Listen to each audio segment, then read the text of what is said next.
Hello. So, Wooden Ships and Iron Men. I bought this game about 20 years ago, I think, on eBay. And I've never played it, hadn't opened it.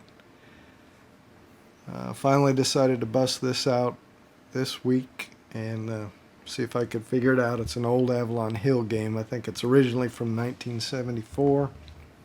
It says Bicentennial Edition.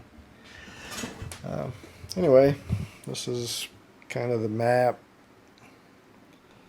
It's kind of what the ship counters look like, dice, rule book. I'm going to be doing, I didn't do all this underlining. I guess the original owner did that. They also seem to have spilled coffee or something on it. But anyway, I'm going to only be doing the basic game rules. There's basic game, and then after you learn that, I guess you go to the advanced game rules and use these advanced game tables. And then there's actually some optional rules. But for this video, I am only going to be doing the basic game rules. And so I started setting up a scenario here. This is actually the first scenario. You would think the first scenario to teach you the game might only have a couple of ships, but actually it had several ships, and actually even more ships than what I've got set up here. I took out a couple, and I'll explain why in a little bit, but anyway, that's what I'm going to be doing. This game was a little bit, I don't want to say complicated, but there's quite a few steps, and the rules aren't great. I'm sure they're typical for 1974 Avalon Hill, but not easy to just pick up and figure out what you're supposed to do. So we'll get started with Wooden Ships and Iron Men.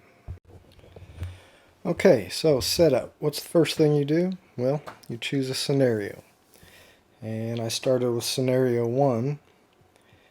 Each scenario gives a little introduction that's got the historical information about the battle. And then it'll give you the wind direction. So you put the wind direction marker.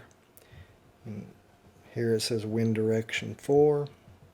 So you put it towards 4. So that means the wind is coming this way.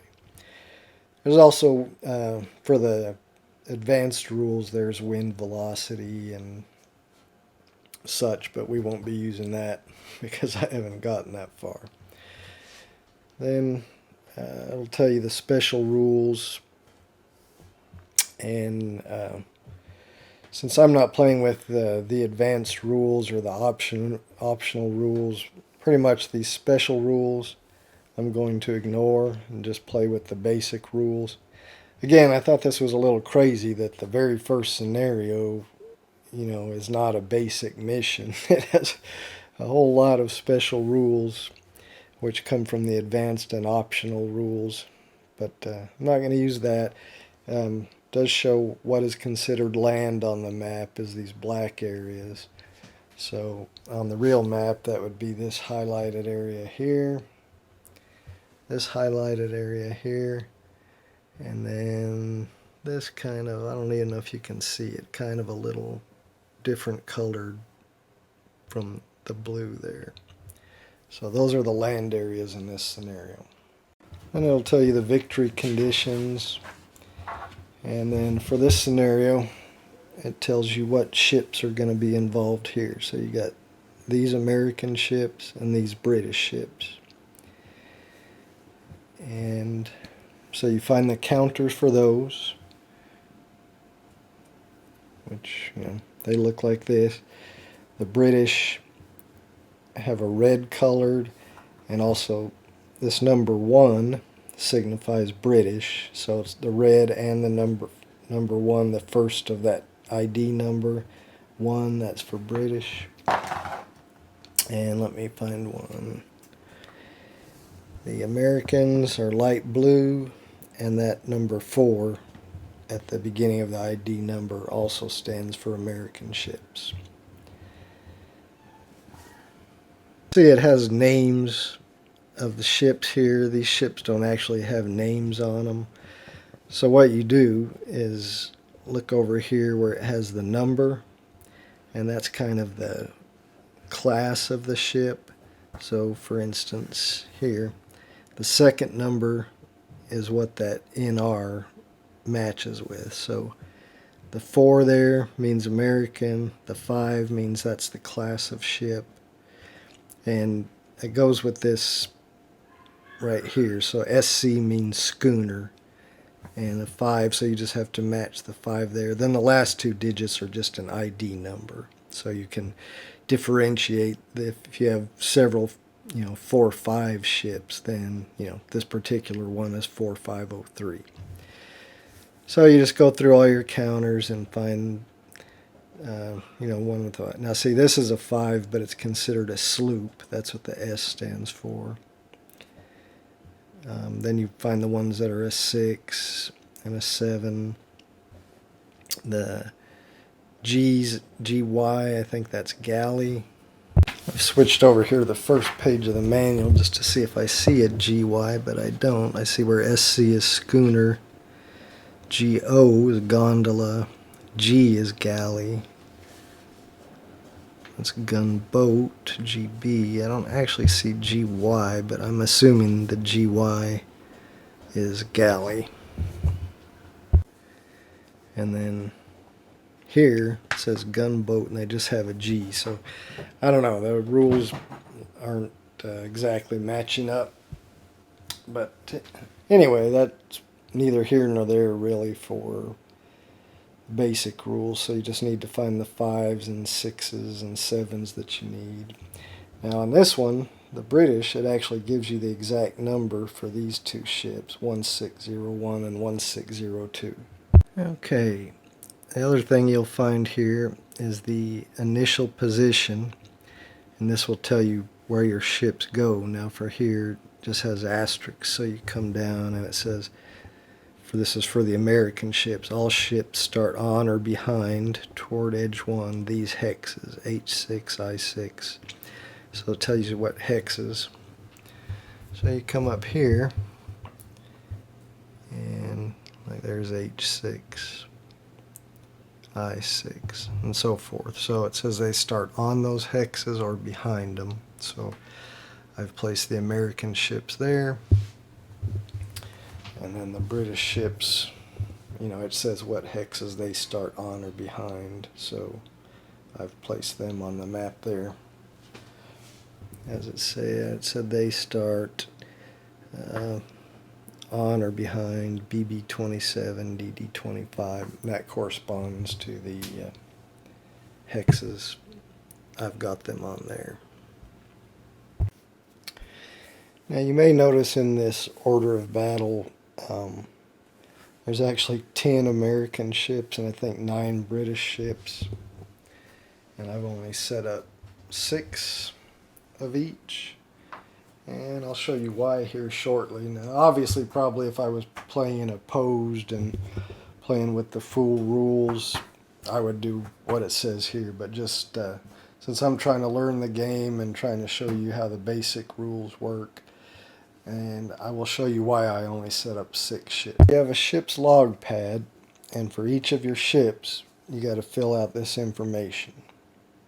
And there's only 6 ships on this log pad. So I would have needed to fill out 2 sheets for the Americans, with another 4 ships on a different sheet, and 2 sheets for the British with just 3 ships on the other sheet. Now I've already done for the Americans on this one. Hopefully I've done it right. For all you grognards that know inside and out how to play wooden ships and Iron Man, anything I've done wrong, please put in the comments, because again, I'm just learning it, and it's not just straightforward. So hopefully, and remember, this is just the basic rules that I'm doing here. So I'm going to show how to fill out this log for the British ship since I've already done it for the Americans. All right, well, first thing you look at the name of your ship and you put that name right there. So, first British ship Inflexible, and I've written it there. Please ignore my handwriting. I've never been accused of having great handwriting. Inflexible is a sloop with a sloop class number 5. So we'll come over here and look. Now, we know we've got 2 number 6s, so we've got 3 5s. So any of our 5s, we can make that the Inflexible. So we'll just make the Inflexible 1501. 1501. And you write that right here. Remember, the 1 just means that it's a British ship. The 5 is, kind of goes along with the class of the ship, the size of the ship. And the 01 is just an identifier. Alright. Then you want to look at the quality of your crew. So here, CR stands for crack. So I'll show you the different levels of crew. Hold on. So you'll see here it says the crew qualities can be elite, crack, average, green, or poor. So the CR, I am assuming, means crack. Flexible, crack crew, and so in there, just write CR or crack or whatever you want to do. And then the class we know is S, which stands for sloop. And I'll just put S in there. Showed the classes here before. SOL is ship of the line, F is frigate, and here's where the numbers. So you've got number 1 as a ship of the line, and number 2, and remember that's the second number, is ship of the line. Number 3 is a frigate, that's an F. Number 4 can be a frigate or a corvette. And you turn the page. You got number 5 can be a brig, sloop, or schooner. 6 can be a gondola, galley, or radeau. I'm not sure what that is, but ours looks like in this scenario are galleys. And number 7 is a gunboat. And I guess you have these. It says class varies privateer. 41, I guess, is a merchantman. Anyway, we don't have any of those. We do have 1 gunboat. There were more gunboats, but since I'm only doing 6 ships per side, I think only the British will have 1. The thing to fill out is the movement allowance. So for number 1501, which we showed over here, the top number in the right corner is the battle sail speed. For the basic game, that's all we use. We don't use the 7 here. I think that's for full sail in the advanced rules. This 3 over here is the number of turns that the ship can make in its movement phase. But the 4 there is its battle sail speed. So this chart here, and battle sail speed 4, shows you what speed the ship can actually go depending on what direction the wind is blowing. So if the wind is blowing in the A direction, kind of to the side from behind, then it can move its full force speed. If the wind is blowing directly behind it, then it can only move 3. If the wind is coming not directly in front, if it's coming directly in front, then it can only move 0. Can't. But if it's coming kind of from the side against it, it can move 1. So we need to fill out those numbers. These parentheses here, I think, are for the full sail speeds in the advanced rules. Again, we're not using those. So we need to fill that out for this ship. So 0, 1, 3, and 4. right here. 0, 1, 3, and 4. Okay, so back to the order of battle table. Next thing we want to look at is the hull, and the inflexible has a hull of 5. So you look over here on your hull table, and 1, 2, 3, 4, 5, and then you mark off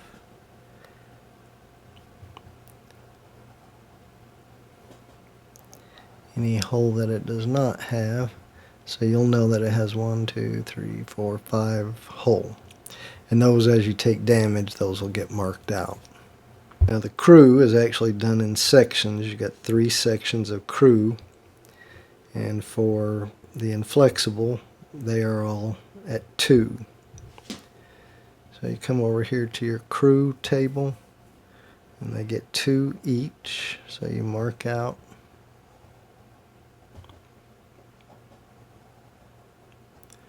the others. So they got 2 boxes each for crew. And next we come to guns. And for the inflexible, it's got 3 on the left and 3 on the right. So again, come back to your sheet. 1, 2, 3 that it has. Mark out the others. That's the left. 1, 2, 3 on the right. Mark out the others. None of these ships have carronades, so we don't need to worry about that. And then we need to look at rigging. So rigging for the inflexible, 4 in each section.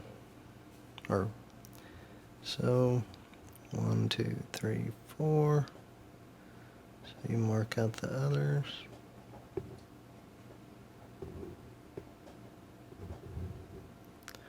And then you load your shot. And in the basic game rules, you can only have round shot. So you put an R for round shot in your left and right broadside. In the advanced rules, you can have chain shot, double shot, and grape shot. But again, we're only doing the basic rules. So that's it. We finished filling out for the very first British ship. So I'll go ahead and do the other 5 and come back. Well, I ran into some issues setting up the British side. You notice here for these 2 ships it specifies 1601, 1602, which are a Radu something and Gondola, I think. Yeah, Gondola. Anyway, so if you look at their counters over here, this is where the battle sail and full sail are, and it says 2 and 4, 2 and 4, which the other ones here are 4s and 7s. So that wouldn't seem like an issue, but in the section where you're figuring the movement allowance, it says all ships have a battle sail speed of either 3 or 4, which contradicts what's on the counter. So because of that, I don't really know how to fill out the movement allowance section. And another thing that threw me off is some of these. I noticed some of these American ships and these 2 here say fore and aft rigged, and down here it says fore and aft rigged, use rowing capabilities. Well, rowing capabilities aren't in the basic game, so I'm not going to do that because I haven't learned how to do that. And so for these that actually they say they have a battle sail of 2, but there's nothing in the rules for that, I'm going to just make my own decision on what that would be. So if I get my thing here, I did 0, 2, 1, and 1. So that's probably not right, and the people who are experts in this game, please tell me in the comments what I should have done here, because the rules do not account for battle sail speed of 2 as far as I can see in the rule book. So anyway, I'm going to do it the way I have. Other than that, I got that logbook all filled out, so we can move on to actually playing the game. And also, I actually removed this gunboat from the scenario because that uses rowing capabilities also, and as I said, I haven't really, that's not in the basic rules, which is what I've covered so far, so the British won't have a 6th ship, but it looks like they're going to have the advantage by far anyway, so I'm removing this one. So I think we're all set up, ready to start playing. So there's a sequence of play. You've got your unfouling phase, movement notation phase, movement execution phase, grappling and ungrappling, boarding preparation, combat phase, melee phase, load phase. So the unfouling phase, that only occurs if the ships have become adjacent to each other and become fouled. So obviously in this first turn, since they're nowhere near each other, there's no fouling, so we go on to the movement notation phase. So in the movement notation phase, you're going to write for each ship how they're going to move depending upon their movement allowance. So first, remember that for this scenario, the wind is in direction 4, so moving this way. So for these ships that are all in this direction, the wind is moving directly behind them. And if you look at their movement allowance with the wind moving directly behind them, they have a 3 as a movement allowance. And the British ships, well, the wind is actually blowing directly toward them, so that gives them a 0. If you look in the attitude A, moving directly towards you, 0. But they are allowed to make a turn, 160-degree turn. As the previous owner of this manual has noted, a ship which has a movement allowance of 0 may always turn in place 60 degrees. This is free. So, the Royal Sovereign, which is number 4503 of the Americans, we'll just kind of start with him. We kind of want him to come over this way toward the British, and I said because the wind is behind him, he's got a movement allowance of 3. So if you want him to come forward 1 space for 1 movement, here in his move section, we'll write a 1, and then, well, I ran into a problem right off the bat. If you remember, I had all my ships up on the starting position, and I was going to try to move and turn, but that would have put my ship on land, because that in this scenario this is land, and if your ship touches land, it's run aground and destroyed. So I actually backed them all up, because if you remember, the scenario said they could start on or behind the starting hexes that were specified. So I just backed them up 1, so they're starting behind that. So for his first move, instead of moving forward 1, his first move will be to turn left. So let's note that in the log. So remember, he has a movement allowance of 3, so he's going to go left and then say forward 1. Let's see what that would do. So you don't actually move the ships now, but I'm just trying to figure out how that was going to work. So left, forward 1. Problem is, these other ships, I don't want to run into them, so I need to go forward 1, forward 2. That's not really good either. Okay, well, so you really got to think about your starting position when you're playing with multiple ships. So I've actually backed these up more, so I'll have room to maneuver. So I'm going to do a left. Since he's got 3, I'm going to do a left and a forward 2. That should end him up there. So, and that'll be his 3 movement. So he'll right, left, forward 2. That looks like an R. This is terrible. Alright, left and a 2. Alright, so let's see what 4504 is going to do. He's right here, so we got to be careful. So he's going to go left and forward 2.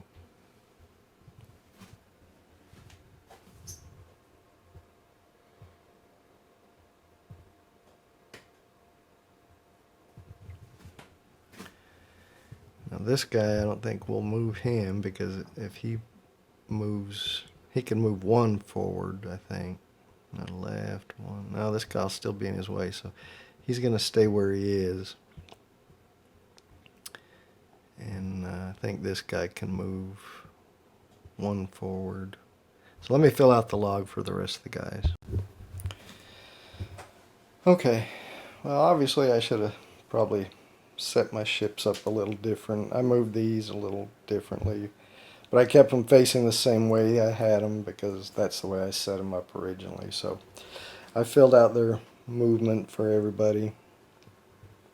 Since these guys, the British ships, were all facing the wind to start, the only thing they can do is turn. They couldn't, because their movement allowance is 0. And then movement is simultaneous, so all movement happens at the same time. But we'll just do, so the Royal Sovereign did a left and then 2 forward, because he has a movement allowance of 3. So he left, 1, 2. We'll put him there. And 4504, the Revenge, he did a left and forward 2. So this is him. He did a left, or port, and forward 2.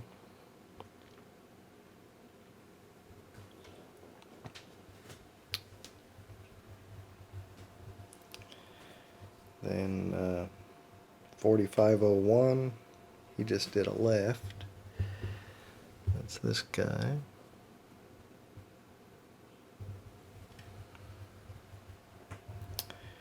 And,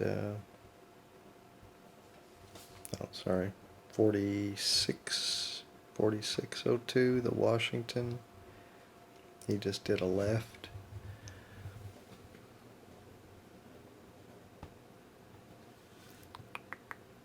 Kind of hard to do this and film at the same time. But let me go ahead and do the movement for the rest of the American ships, and then the British, which all just kind of moved left. Let me do that. Okay, so after completing the movement that I had written in the logs for all these ships, the British are like that, and the American ships are like that. And then none of these other phases are really going to come into play. You grapple, you can attempt to grapple if ships are adjacent, which mine aren't even close to adjacent. Boarding if ships are adjacent, which mine are not. Combat, in the basic game, the combat range of a broadside is 10 hexes, so we're not even close to within 10 hexes of each other, so can't do any combat yet. And then melee, that's if we were boarding. And then if you fired, you could do the load phase and reload your broadsides. But we haven't done any of that. So really now we go back, start with unfouling, which there won't be in movement notation phase. So all this will kind of get boring. So what I'm going to do is go ahead and do the next couple of movements myself till I get the ships closer together and in range to maybe where we can have some combat and see how that works. Well, I haven't moved again, but I thought I'd show another movement because now the movement allowance for some of these ships have changed. So for this group here, with the wind blowing this way, this way, they're now in the A attitude, so their movement allowance is now 4. These guys, they're still in the B attitude with the wind blowing directly behind them, so their movement allowance is now 3, or still 3. And the British, since they all turned to port last time, and the wind is now coming this way, they're the wind coming this way on them, so their movement allowance is now 1 instead of 0. So I've kind of wrote how I'm going to do 1 right, 2 right, 1, 3 right, 2 right, 3 forward, left, and then 2. And then all of these, their movement allowance is just 1. This is over on the British, so they're all going to move 1. So let me do that, and we'll look at where we're at. Well, we had a problem right here. There was going to be a collision. This one moved 2 and was going to turn right. Was going to move 3 and turn right here, but this one moved 2 and was going to turn right here, which would, at this point, would have collided it with this one. So, according to the rules, this one would stay where it is. This one won't turn, but they both have to stop their movement because they would have collided. And now we have to roll on the fouling table to see if they're fouled. Fouling table is here. The rules say one player rolls a die, which I'll do right here. 5. So ships are not fouled. So next turn they can continue moving normally. All the other ships moved in that position, and all the British ships moved just one space here. And you can see they're still not within range of each other, so I'll do another movement phase. Alright, after I've completed my 6 movement turn, which you can see all the moves I've done here for both sides, this is the position my ships are in. And it looks like 4603, which is the Congress, is in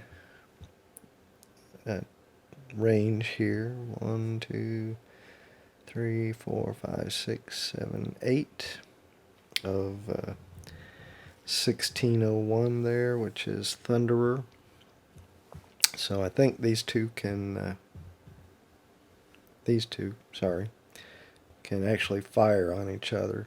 The firing arc, as you can see, is like this for each broadside, and it says in the basic rules that the range is 10, so they are in range, and if I'm right, the firing arc goes right there, so he would be in his firing arc, and his comes up this way, so he would definitely be in his firing arc. So let's get to combat and see how those two work firing at each other. First thing you have to do is mark that you're going to fire from which broadside. So 4603, that would be his right starboard broadside. So we come and find 4603, and you look for the last load, and you put a slash through the right, since he's firing from his right, through his right broadside, because he's going to fire. And 1601, same thing, firing from his starboard or right broadside. So we come down here, find 1601 for the British, that's the Thunderer, and put a slash to show that they're firing their right broadside. Alright, so to see how the combat works, first thing you do is look at the number of guns you're firing. Well, for 4603, look down here, and we determine on his right side he's got 2 guns. The 2 are marked out, or not marked out. So guns firing 1 to 3. His range we determined was 8. 1, 2, 3, 4, 5, 6, 7, 8. Looks like 1, 2, 3, 4, 5, 6, 7, 8. Yeah, I can't. So it's 8. So 2 guns firing, range of 8. That gives us a -3. You can get some modifiers for your crew quality But if you remember, for the Congress, the American ships had average crew quality. So that does not give us a bonus. It's a bonus of 0. And then it is the initial broadside, because this is the first broadside they're firing of the combat, so that gives them a +1. But -3 + 1, that's still -2. And we're not using any of this because that's not in the basic. We're not using any of the optional rules. But if you were, that's grape shot, chain shot, double shot. So if we were firing double shot, we'd get a +1, or chain shot, we'd get a +1. But we're not. We're using round shot because that's all you can use in the basic game, which kind of makes me wonder why they even put that in there with the basic game tables. But again, maybe somebody that's expert in this can tell me. But back to our hit determination, we came up with a -2. We had a -3, +1 for initial broadside is a -2. Well, if you have anything, below 0, that's just an automatic miss. So he just automatically misses. Now we'll look for 1601 Thunderer. He's got 3 guns. And the distance is going to be the same. So 3 guns, that's -3. Now the crew quality for the British was crack, so that gives them a +1. And then a +1 for initial broadside, but that still puts them at -1. So that's a miss. So actually, we probably shouldn't even have taken those shots at that range, because they both just miss, and now they've wasted their initial broadside. But kind of seeing how it works here.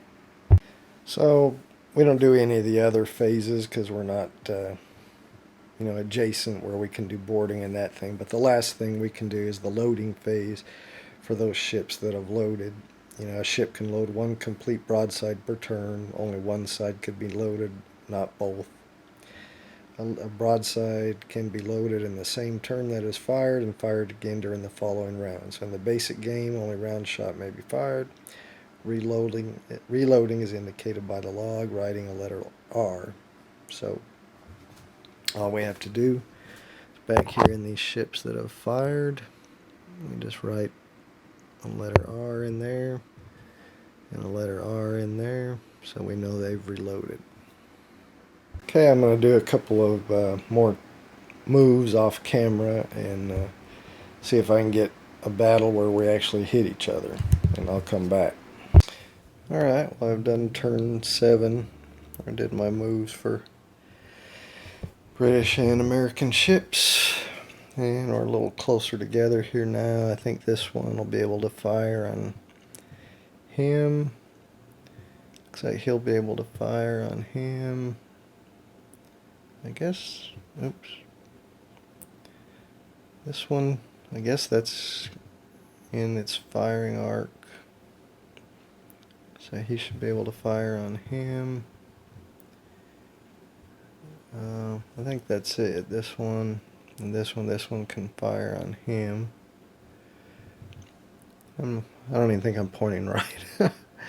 Okay, this guy should be able to fire on him. This guy should be able to fire on him. And I think this guy can fire on him also. This guy, well, they're on the same team, so that looks like that'll be the only battles we have, but there should be some hits here, so let's see how that works out.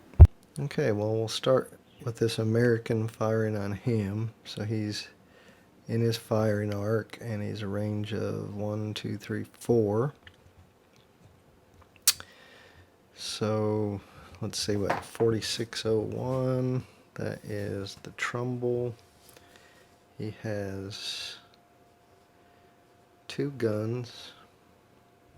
So remember, we gotta, and he's gonna be firing off his left or port side, but left, so they do right and left on here. So we got to mark out his left, and then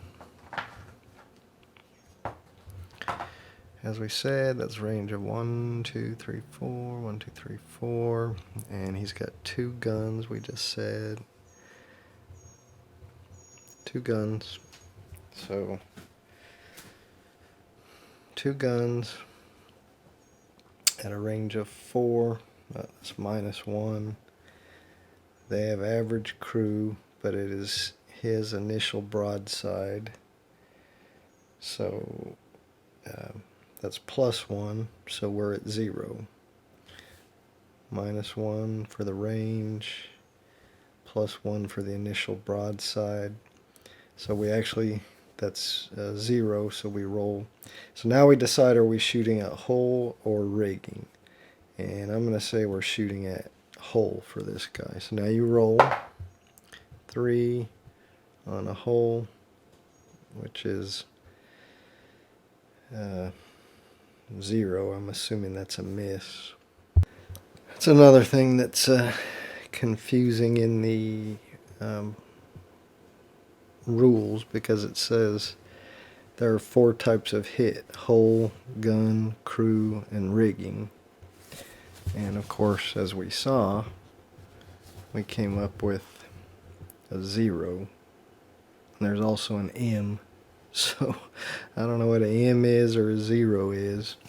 So maybe those that know this game well can explain that, because it's not here in the basic rules of what an M or a 0 is. I'm going to guess they're both a miss. If it's not hull, gun, crew, or rigging, I'm going to guess that it's a miss. So we'll consider it a miss, although according to these basic rules we were probably in raking position, which would have given us a +1, because it says for these basic rules, raking is anytime a ship is in position to fire its broadside at one ship while being outside that ship's firing range, which this one, see, he couldn't fire on him. So that would be raking, but I didn't count it. I should have, but maybe we'll get that on the next time. But anyway, he missed.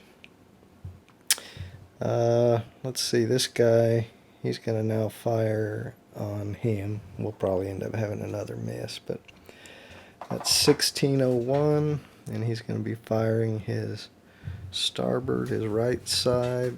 So let's find 1601. This will not be his initial broadside because he's fired before, so he won't get that +1. So he's got a 1, 2, 3, 4, 5. 1, 2, 3, 4, 5. And he will be raking, because we'll count that because this guy can't fire on him, so that's considered him raking him. So let's see what we got. Range of 5. 1, 2, 3, 4, 5. And he had 3 guns, right? If I remember correctly. 3 guns. Let's roll a 1. So we got 3. Well, we don't even know if we're supposed to roll yet, but 3 guns. The range of 5 is -2, +1 for the crack, crew, +1 for the rake, which is a 0. So we would be rolling on the 0. So we got a 1, and we were supposed to say what we were rolling at, hull or rigging, but either one's a miss, so no good. Okay, and I think this guy here is also capable of firing on this guy. So let's look at him. 1602. 1602. The loyal something. I can't even read my own writing. But he's got 2 guns firing from the right side, so let's mark that. Let's see, firing from the right side, that will be his initial broadside. And he's got a range of 1, 2, 3, 4, and that will be a rake also. So 2 guns at a range of 4 is -1. Crack crew, make it 0. An initial broadside and a rake will actually make that table number 2. And let's go for rigging this time. 5, table number 2. is 2 rigging and 1 crew, I believe. So that was ship 4603, which is the Congress. And so they got 1 crew hit, and we'll mark that off. It says you take it out of the first section first, and then 2 rigging. And then his rigging, he's got 3, so we mark off 2 of them. And when 1 complete section of rigging is marked out, then that drops the movement allowance for that ship by 1. And I think that's all the firing we can do right now, so I'm going to do another round of movement, and maybe I'll show that and then come back and see what battle we have. Alright, I've got their movements written down for the American ships and the British ships, and let's just go ahead and move them. So 4503, the Royal something scribble. 4503, I did 1 right 1. So let's find him. 4503, so 1 right 1. Then for 4504, the Revenge, I just did 3. So that's this guy. He's doing 1, 2, 3. And for 4501, the Enterprise, I did 3. So here's 40. No, that's 4601. 4501. 1, 2, 3. Now remember, he could have moved 4 because he's got the wind blowing with him in the A direction. What do we got next? 4602, the Washington. I did 3 for him also. He's up here. 1, 2. He's kind of out of the fight right now. 4601, the Trumbull. I did 2 for him. He's right here. 1, 2. Remember, he could do 3 because the wind is directly behind him. And then last, the Congress 4603. I did left and then 2. So he's right here. So left. And then 1, 2. Alright.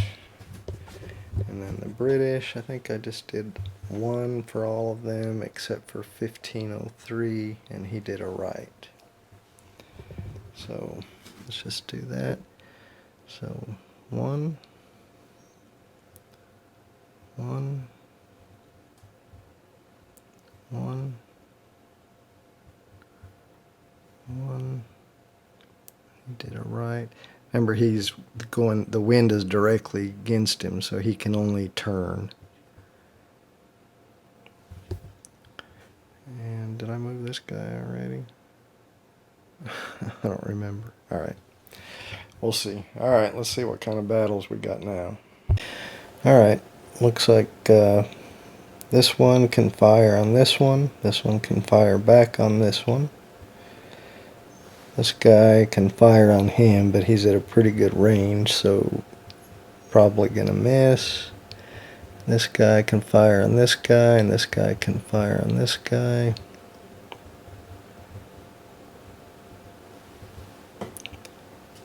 And this guy could fire on this guy also. So I guess we'll do that and see what happens. I won't show all that combat, but let's do a couple of close ones where hopefully we get some more hits here. Alright. 4601, the Trumbull. He's going to fire at this guy. It won't be a rake, but he's only at range 3. And he's got 2 guns. And that is his port side. So he won't get an initial broadside there.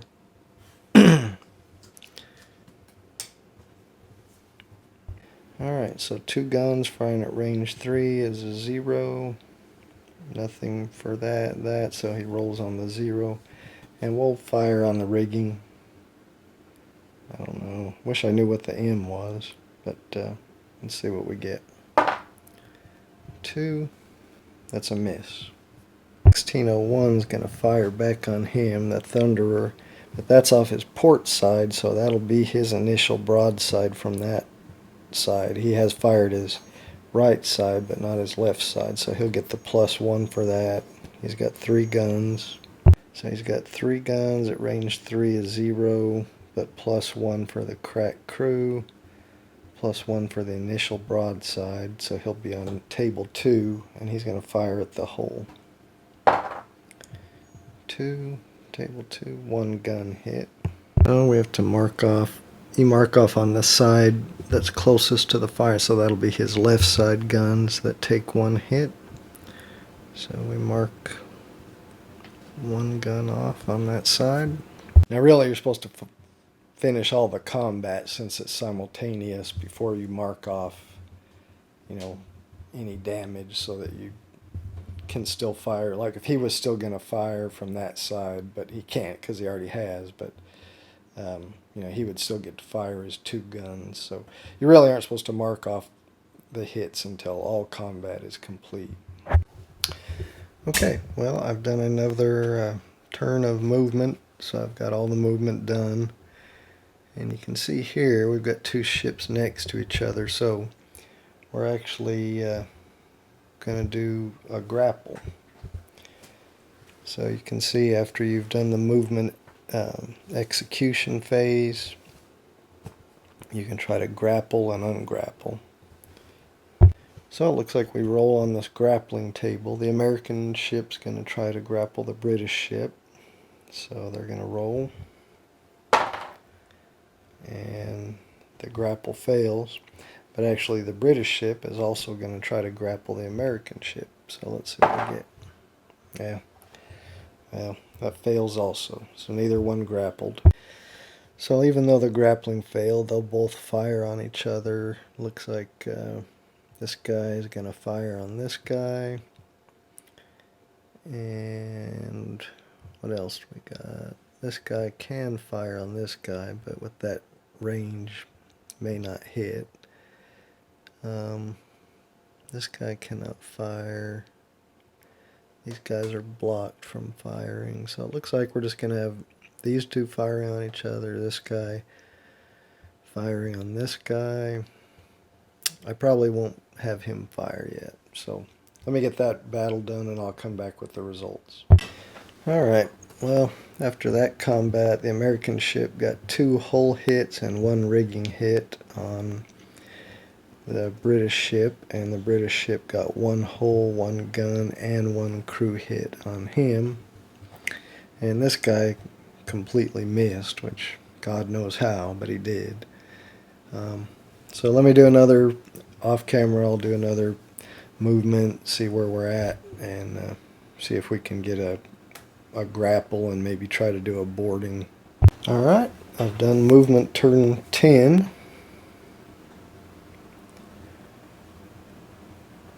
And this is the position all the ships are in now.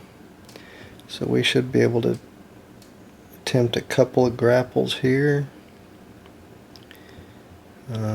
Should get some firing from quite a few ships here.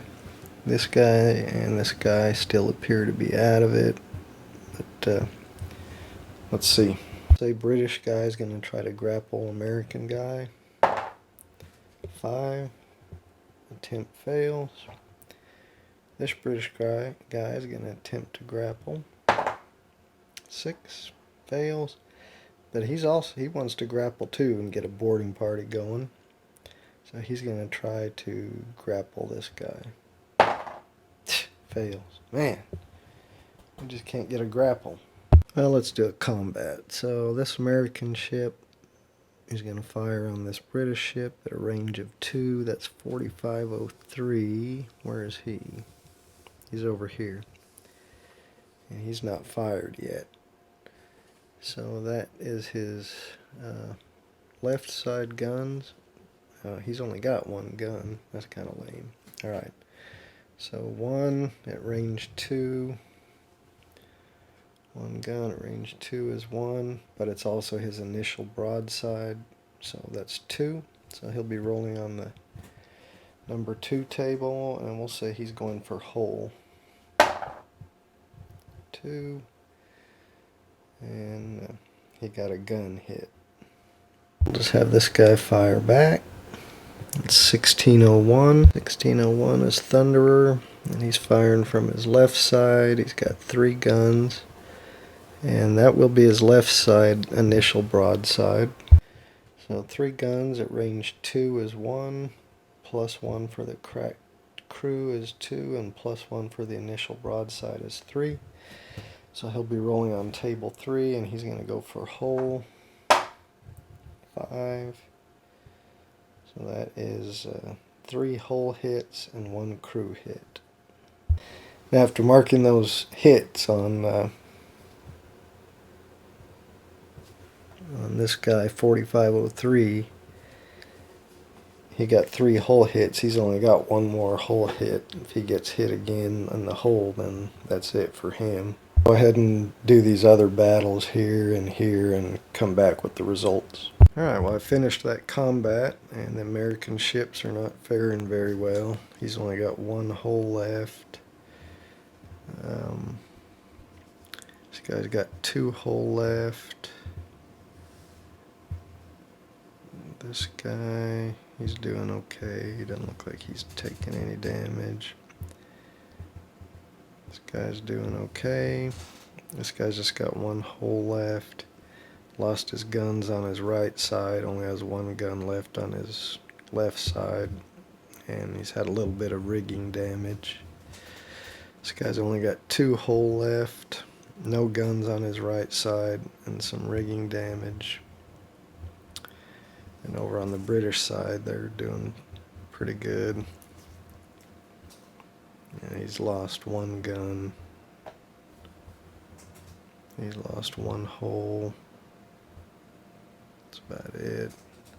He's lost a couple of hull. That's about it. He's lost 1 hull and a little bit of rigging damage. So the British are doing a lot better.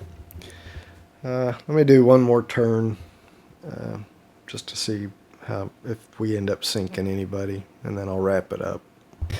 Alright, since this is the last turn I'm going to show, I thought I'd go ahead and show the movement. So 4503, he is going to do left and then 2. So this is him right here, left, 1, 2. Kind of knocked that guy. Alright, 4504. He's just going to do 2. And that's him right here. So he's just going to go 1, 2. Now that may be a collision with 1602. Let's see what 1602 did. 1602.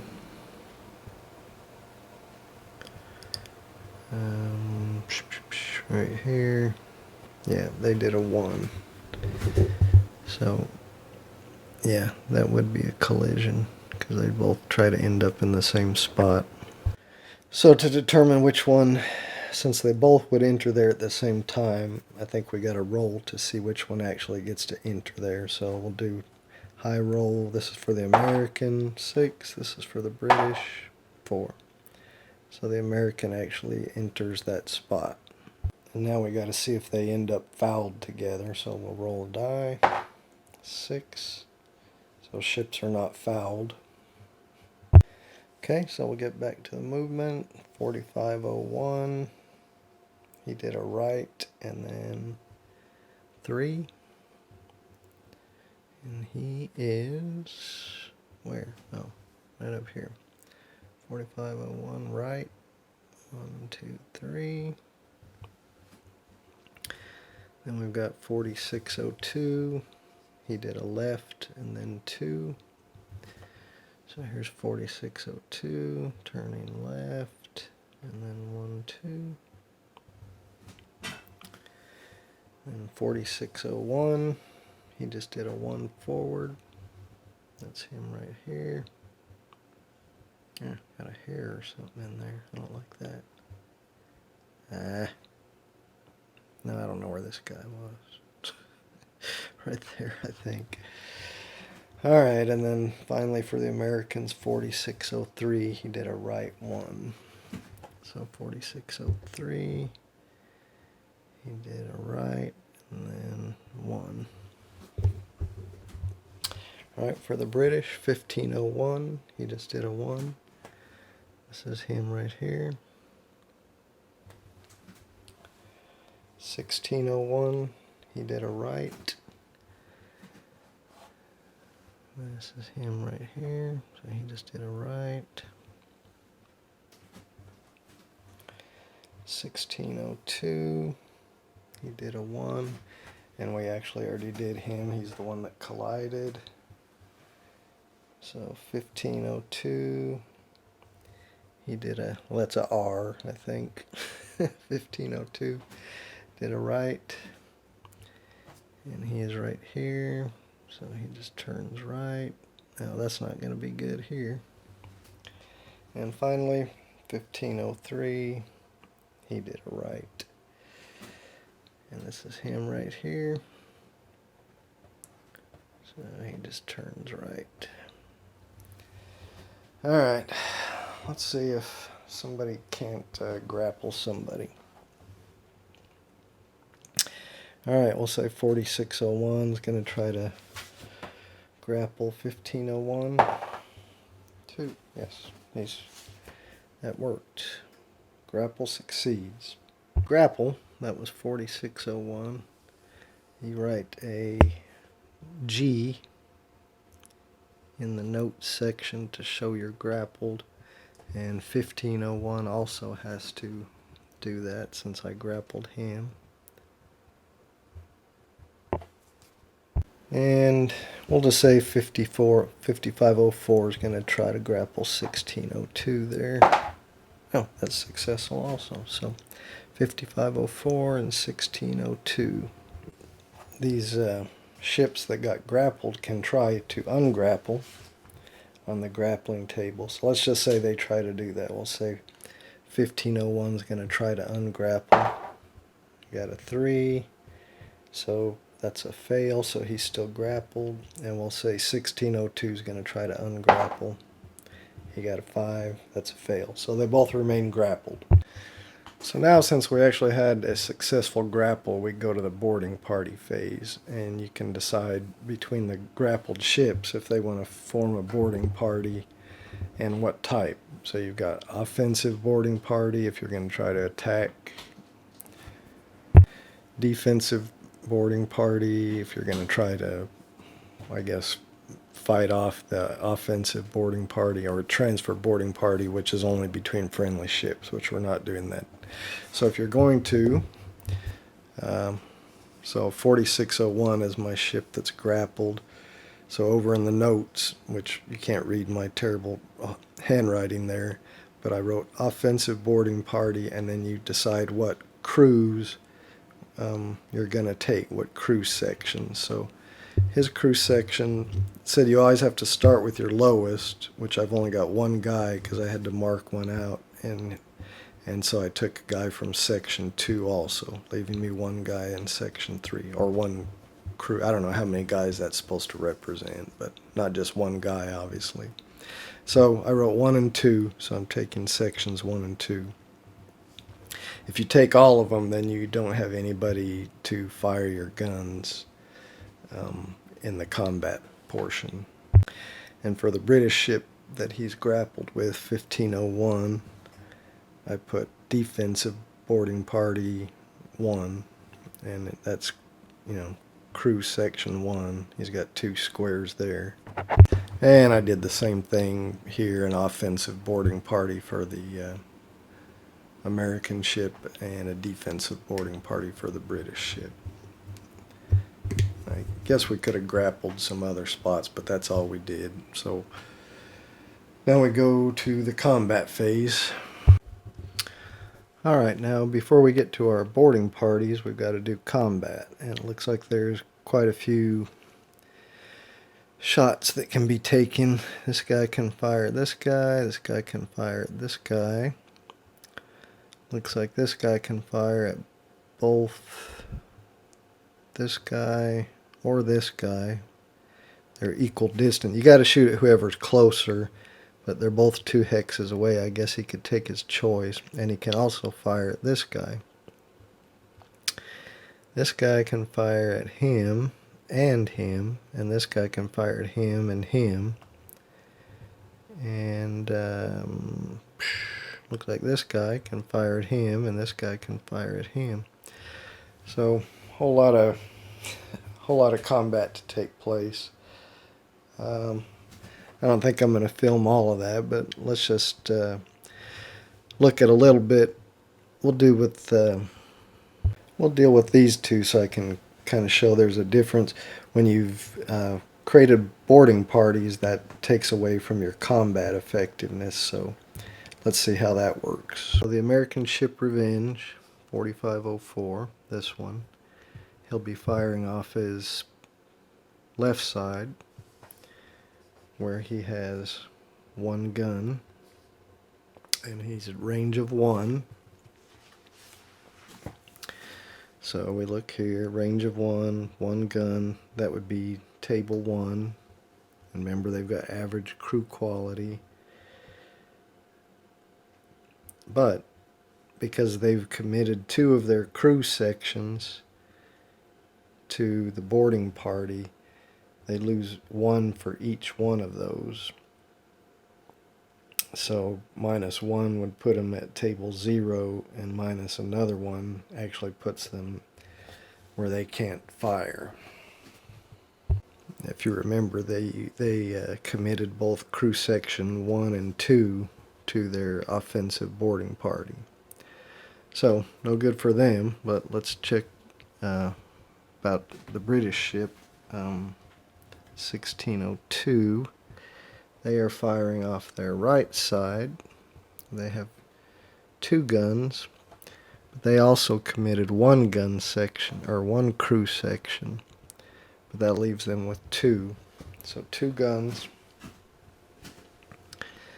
2 guns at range 1 is 1, plus they get 1 for the crack crew, but they lose 1 for committing a defensive boarding party, but that still leaves them with 1 hit table 1. So let's see what they get. Oh, if you're grappled, you can only shoot at hull. So hit table 1 of 4, they hit the hull of the Revenge. So that'll mark another section off here for Revenge's hull. I'm going to go ahead and finish the combat for all these ships, and I'll come back and we'll do the boarding parties. Well, after that combat, 3 of the American ships had lost all their hull points, and so according to the rules, when all your hull points are hit, you strike or surrender by striking your colors. And so I had to put these markers on here. So this ship, which was which had formed a boarding party, I guess it's not allowed to do that any longer. But we still do have 1 ship, 4504 here, which formed a boarding party. So we will now see how that works. Alright, so for our boarding party action, he did an offensive boarding party. he did a defensive boarding party. So now you're going to have a melee. So first thing we're going to do is look at the American ship. He put crew sections 1 and 2 in his boarding party. And crew section 1 has 1 square available, and crew section 2 has 1 square. So 2 squares, and they are average. So you look on this melee table, their average crew, there were 3 points each. So 2 squares times 3 points each is 6. Then we'll roll a die and look in this table from 1 to 10. Our strength is 6, so it's in the 1 to 10, and we'll see if we do any damage. 6, we do 0 damage. No damage to his crew. 1602 that formed the defensive boarding party, he just put crew section 1. So he's just got 1 square. But he's got a crack crew, so that's worth 4 points. So he's in the same table. And we'll roll his die. And he gets 4, so that is also 0. So it says we do this up to 3 rounds or until one crew has a 3-to-1 advantage. Well, I don't know if that's going to happen, but so we'll do it again. I'm still going to be 6 for the American crew. It's going to be a miss. It's going to be 4 for the British crew. Miss. One more time. Yeah, let's re-roll that. 2. Okay, so he does mark off 1 crew section of the British ship. So over here, mark off the lowest crew section. He did 1. But he's still doing his, since the combat's simultaneous, he's still rolling with the strength of 4. And he gets a miss. So I believe the American ship has won now because he's still got a melee strength of 6 over now a melee strength of 0, since he only committed 1 crew section. So I believe this ship, 1602, would now have to strike. But somebody that knows this game a lot better than I will have to put in the comments if that's really what would happen with the outcome there. So I think that's where I'm going to stop. I may finish this out on my own. There's, like I said, there's a lot in the advanced game and optional rules that I didn't cover here. And, I may have got some stuff wrong here, but got as best as I could. I do think I read there's a second edition of this manual, and maybe I should have printed that out. It might clarify some of the things I wasn't certain about here. But that is wooden ships and Iron Man, at least a little bit of it. Hopefully that gives you an idea of how it plays. Thanks for watching.